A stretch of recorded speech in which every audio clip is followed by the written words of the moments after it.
जम्मू कश्मीर जम्मू कश्मीर में भ्रष्टाचार मुक्त अभियान लंबे समय से चल रहा है, लेकिन सोशल मीडिया को अगर आप खंगालें तो आपको पता चलता है कि सोशल मीडिया के ऊपर कई लोग सुपर एक्टिव हैं और ये तमाम इन्फ्लुएंसर सोशल मीडिया के ऊपर करप्शन के आरोप भी लगाते हैं और ये भी बताते हैं कि अलग अलग जगहों पर कहां कहां पर करप्शन है, कितना करप्शन है, क्या कुछ हो रहा है। ये आरोप आपने सोशल मीडिया के ऊपर धड़ल्ले से नेताओं को भी और उसके अलावा सोशल मीडिया इन्फ्लुएंसर्स को भी लगाते हुए देखा होगा। हर विभाग को लेकर किसी न किसी दिन कोई न कोई वीडियो आ जाता है और उस विभाग के बारे में बात करते वक्त हर आम आदमी ये कहता है कि जनाब यहां तो डाका पड़ रहा है, यहां तो चोरी हो रही है, यहां तो बेईमानी हो रही है। अब जम्मू कश्मीर की सरकार एंटी करप्शन सप्ताह और एंटी करप्शन मंथ और इस तरीके के ये अभियान छेड़ रही है ताकि लोगों को ये बताया जा सके कि हम करप्शन को लेकर कितने सीरियस हैं और अगर कहीं पर भी आपको करप्शन दिखता है और आपके पास उसके पर्याप्त सबूत हैं तो मेहरबानी करके सरकार के समक्ष पेश करिए ताकि सरकार उस मामले में कार्रवाई करे। अब मजेदार बात यह है कि आरोप लगाना बहुत आसान काम है और आरोप लगाने के बाद यह कहना कि भाई सबूत टटोलने का काम तो पुलिस का है, एंटी करप्शन ब्यूरो का है, बाकी एजेंसियों का है, वो सब जाएंगी सबूत टटोलेंगी और सबूत टटोलने के बाद वो सारी एजेंसियां जो है उसके बाद उन लोगों के ऊपर कार्रवाई होगी जो लोग करप्ट हैं। हमारा काम तो केवल और केवल आरोप लगाना है। एक बात ये, दूसरा ये कि एंटी करप्शन का ये जो सिलसिला चल रहा है इसमें सरकार ने बड़ा स्ट्रांगली दो तीन बातें सरकार ने कही। एक तो सरकार ने यह कहा कि 1000 से ज्यादा सुविधाओं को हमने ऑनलाइन कर दिया है, तो जब आप कोई सुविधा ऑनलाइन लेने के लिए जाते हैं तो उसमें करप्शन का कोई सवाल पैदा ही नहीं होता। कोशिश यह है कि आपको किसी भी अपने काम के लिए किसी दफ्तर के चक्कर ना लगाने पड़े, आपके सभी काम ऑनलाइन हो जाएं। बात रेवेन्यू डिपार्टमेंट की करें, रेवेन्यू डिपार्टमेंट में भी कई सुविधाओं को ऑनलाइन किया गया है, लेकिन उसके बावजूद पटवारी और गिरदावर लोगों की क्या गति बनाते हैं वो आप बेहतर जानते हैं। अन्य कई और विभागों में कई और डॉक्यूमेंट्स हैं जिन्हें ऑनलाइन कर दिया गया है, मगर जानकारी पूरी ना होने के कारण लोगों को उन डॉक्यूमेंट्स के साथ वो सब डॉक्यूमेंट्स भी बनवाए जा रहे हैं जो शायद आज के वक्त में जरूरी भी नहीं है, क्योंकि आम लोगों को उसकी जानकारी कोई नहीं है।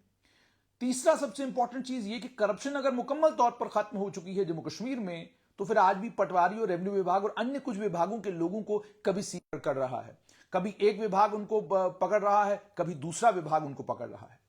मामला यहां पर यह है कि अगर भ्रष्टाचार को लेकर वाकई आम जनता के पास कोई सबूत है, आम जनता को लगता है कि भ्रष्टाचार को लेकर हमारे पास पक्की खबर है, पुख्ता खबर है, तो उसके सबूत एंटी करप्शन ब्यूरो को, क्राइम ब्रांच को, अन्य कई और विभागों को दिए जा सकते हैं, अन्य कई और विभागों को सूचित किया जा सकता है और उसके बाद उनसे एक्सपेक्ट किया जा सकता है कि वो उन मामलों में कार्रवाई करें। लेकिन अगर शौक सिर्फ यह है कि सोशल मीडिया के ऊपर आकर अपनी कहानी सुनाएं, लोगों को इंप्रेस करें और लोगों को यह बताने की कोशिश करें कि करप्शन को लेकर केवल हम गंभीर हैं, बाकी और कोई गंभीर नहीं है, बाकी तो सारी दुनिया में चोर बैठे हैं, हम ही हैं जो सफेद पोश हैं, तो फिर बात बनने वाली नहीं है। अगर आपको लगता है कि आपके पास पर्याप्त सबूत हैं तो सरकार के सामने पेश करिए। आपको लगता है कि आपके पास पर्याप्त सबूत हैं तो पीआईएल करिए। अगर आपको लगता है आपके पास पर्याप्त सबूत हैं तो क्राइम ब्रांच के पास जाइए। अगर वो सब भी आपकी बात नहीं सुनते तो जम्मू में तो सोशल मीडिया भरा पड़ा है, हर दूसरा आदमी वेब पोर्टल के ऊपर सक्रिय है, हर दूसरा आदमी पत्रकार बन चुका है और यहां तक तो अब हालात पहुंच चुके हैं, अब तो मैंने सुना घर की गृहणियां तक जो है पत्रकारिता करने के लिए उतर आई हैं। तो यानी मैदान में अब कोई कमी नहीं है। और अगर आपको लगता है कि करप्शन ये सब कुछ करने से भी नहीं रुक रही है तो आप भी पत्रकार बन जाइए, आप भी फील्ड में उतर आइए, आप भी एक माइक पकड़ लीजिए और आप भी करप्ट लोगों का और चोरों का पीछा करना शुरू कीजिए। मगर जब हम सोशल मीडिया के ऊपर आकर ट्विटर या बाकी सभी जगहों पर जाकर किसी भी तरह का आरोप किसी के ऊपर लगाते हैं बिना सोचे बिना समझे और आरोप लगाने के बाद चुप्पी साधते हैं, उससे बात बनती नहीं है। करप्शन के खिलाफ ये जंग आप में हम सब मिलकर लड़ रहे हैं। इस जंग में सबसे इंपॉर्टेंट यह है कि आपके पास सबूत हैं तो कोर्ट के आप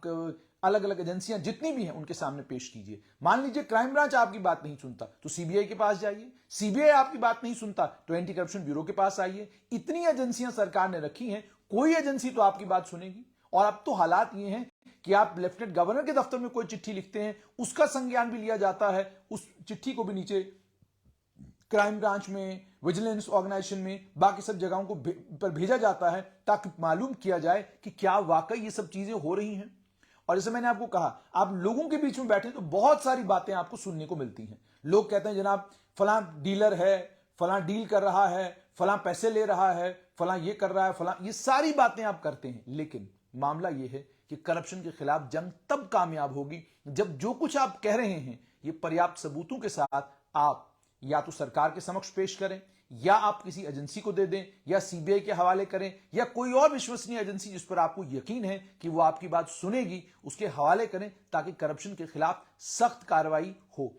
और अगर आपको लगता है हाई प्लेसेस पर करप्शन है और आपके पास उसके पर्याप्त सबूत हैं, यानी सुनी सुनाई नहीं कि आपने किसी से सुना, मुझे फलाने ने कहा, मैं इससे सुन रहा हूं, मुझे फलाने ने कहा कि फलाना मंत्री जो है उसने उसका फलाने टोल में ठेका है, मुझे फलाने से पता चला है कि फलानी जो रोड बन रही है उस रोड में फलाने मंत्री साहब जो हैं एक पार्टनर हैं, फलाना होटल जो जम्मू के किसी आसपास के एरिया में बना हुआ है उस एरिया में जो होटल चल रहा है इस समय, उस होटल में भी पार्टनरशिप फलाने आदमी की है। तो ये सब बातें जब आप करते हैं तो बड़ा अजीब सा लगता है कि आप ये सब कह तो रहे हैं, लेकिन आपके पास इन सब बातों को साबित करने के लिए, सिद्ध करने के लिए आपके पास क्या है? अगर साबित करने के लिए कुछ नहीं है तो फिर खामोश रहना बेहतर है। लेकिन अगर साबित करने के लिए आपके पास पर्याप्त सबूत हैं तो फिर आपकी जिम्मेदारी बनती है कि आप सरकार के समक्ष ये सारी बातें रखें, आप सरकार को बताएं कि यहां पे क्या कुछ हो रहा है। आप आजकल जानते हैं जम्मू में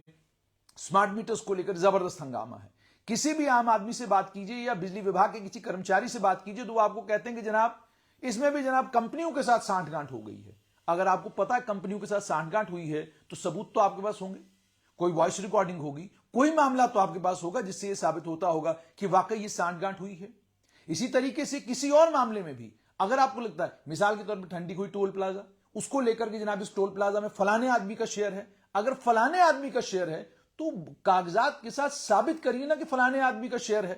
ताकि उस आदमी को भी दुनिया के सामने एक्सपोज किया जा सके कि देखिए जनाब इस आदमी का तो यहां पर शेयर है, तभी ये सारी बातें कर रहा है। बिना कागजात की बात करना और बिना सबूतों के शोर करना आसान काम है। और बड़े सारे लोग तो ये भी कहते हैं कि जनाब इनके तो कोई सबूत होते नहीं, हम सबूत कहां से लाएं? जिसका सबूत नहीं वो करप्शन है, ये आप कैसे कह सकते हैं? आप जानते हैं करप्शन जब तक आप कोर्ट में खड़े होकर साबित न करें कि शख्स ने किया है, तब तक उस शख्स को कातिल नहीं माना जाता। इसी तरीके से करप्शन के मामलों को लेकर जो शोरगुल जम्मू कश्मीर में मचा हुआ है, उस शोरगुल को खत्म करने के लिए बहुत ज्यादा जरूरी है कि वो लोग जो समझते हैं कि उनके पास इन तमाम धांधलियों, चोरियों, बेईमानियों के सबूत हैं, वो ये सबूत लेकर anti corruption bureau, crime branch, जो भी एजेंसी जिस पर भी उनका विश्वास है, उनके पास जाएं ताकि इन चोरियों